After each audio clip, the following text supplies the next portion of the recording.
Semifinals nga lang ang inabot ng powerhouse team na SMB ngayong Governors Cup. At madaming players na nga nila ang gusto nang umalis sa team nila dahil hindi nga sila nabibigyan ng playing time. At sila pa naman ang defending champion ng PBA 48 Commissioners Cup. Dahil dito ay kailangan nga nilang kumuha ng players sa free agency kung aalis ang iba nilang mga players. Kaya't narito ang mga top free agent na maaaring kunin ng SMB para tulungan sila sa Commissioners Cup i-defend ang title nila. Top 5, Macbelo. Sa Rain or Shine Elasto Painters nga ang huling team nitong si Macbelo.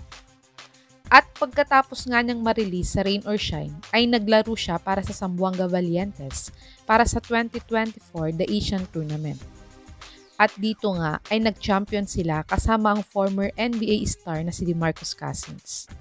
At ngayon nga ay sinusubukan ni Belo na makabalik muli sa PBA. Kaya't pwede nga siyang subukang isign ng SMB kahit isang conference lang. Si Belo ay nag-average ng 8.1 points, 2.4 rebounds, 2.2 assists, 33% 3-point shooter at 70% free throw shooter sa 2024 The Asian League Tournament. Panoorin natin ang kaunting PBA highlights ni Macbelo nung naglalaro pa siya sa Rain or Shine.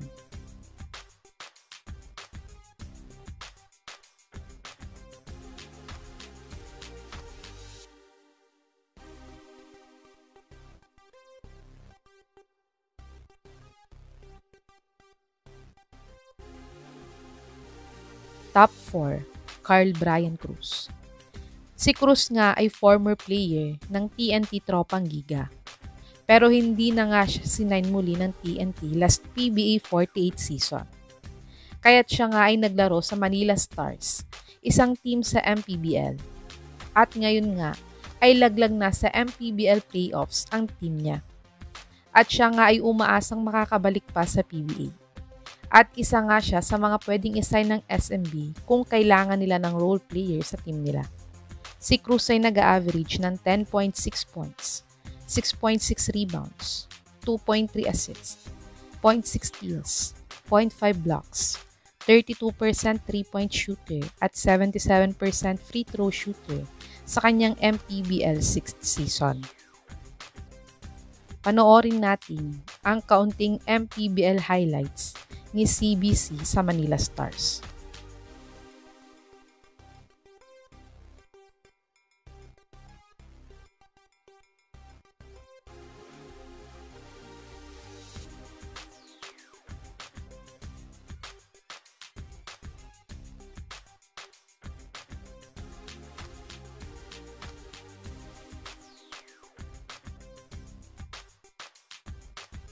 Top 3, Jordan Heading. Si Heading nga ay restricted free agent ngayon sa PBA dahil na-draft na nga siya ng Terra Firma Jeep dati.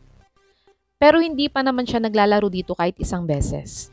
At sa Game 1 nga ng Governors Cup PBA Finals ay nakita si Heading na nanunood at may nag-interview nga sa kanya at ayon nga mismo sa kanya ay gusto na daw niyang maglaro sa PBA kaya't kinakausap na niya ang Jeep tungkol dito. Pero ayon nga sa source na to, ay kung isain nga daw ng Jeep si Heading ngayong Commissioners Cup, ay susubukan daw ipang sign and trade ng SMB ang rookie nilang si Ivan Nava, Chris Rosales at isang second round pick kapalit ni Heading. Dahil ito nga ang isang kailangan ngayon ng SMB, ang isang sharpshooter na combo guard gaya ni Heading. Si Heading ay nag-average ng 10.4 points, 1.9 rebounds, 2.9 assists, 0.8 steals, 45% 3-point shooter at 85% free throw shooter sa 2024 43rd William Jones Cup. Panoorin natin ang mga best basketball highlights ni Jordan Heading sa 43rd Jones Cup tournament.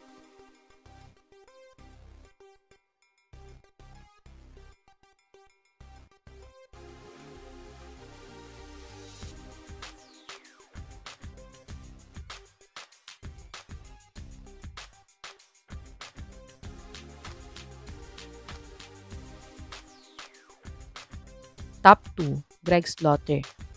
Maagang nalaglag ang team ni Slaughter sa MPBL playoffs. Kaya't siya nga ay nagbabalak daw sanang makabalik ngayon sa PBA, ngunit nasa may Northport pa din ang rights niya at ayaw na nga niyang maglaro dito. Pero kung papayag nga si Greg Zila na sa SMB siya maglalaro, ay madali lang itong magagawan ng paraan ng SMB upang i-trade sa kanila ang rights niya at isign nila bilang player nila.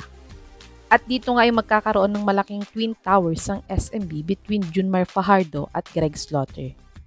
Si Slaughter ay nag-a-average ng 15.7 points, 9.8 rebounds, 1.1 blocks, 20% 3-point shooter, at 80% free throw shooter sa kanyang MPBL 6th season. Panoorin natin ang mga best highlights ni Greg Slaughter kung pwede pa ba siya sa PBA.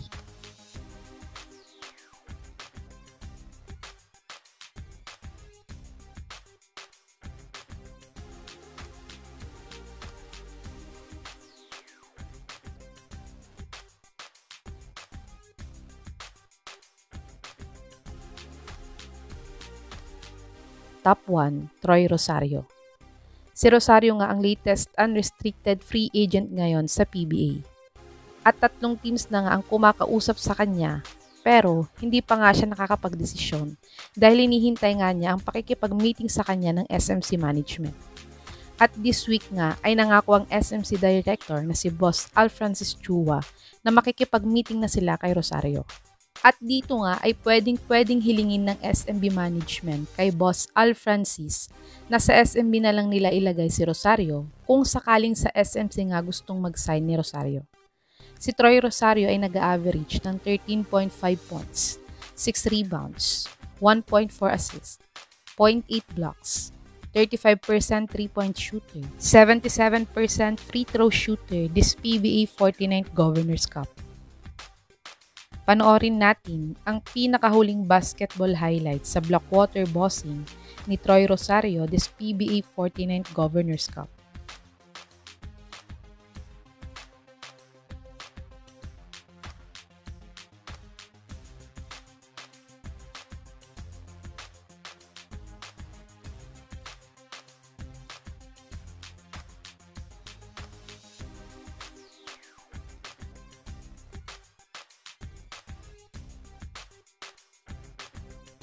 Ito ang mga top free agent players na maaaring idagdag ng SMB sa kanilang lineup this PBA 49 Commissioners Cup.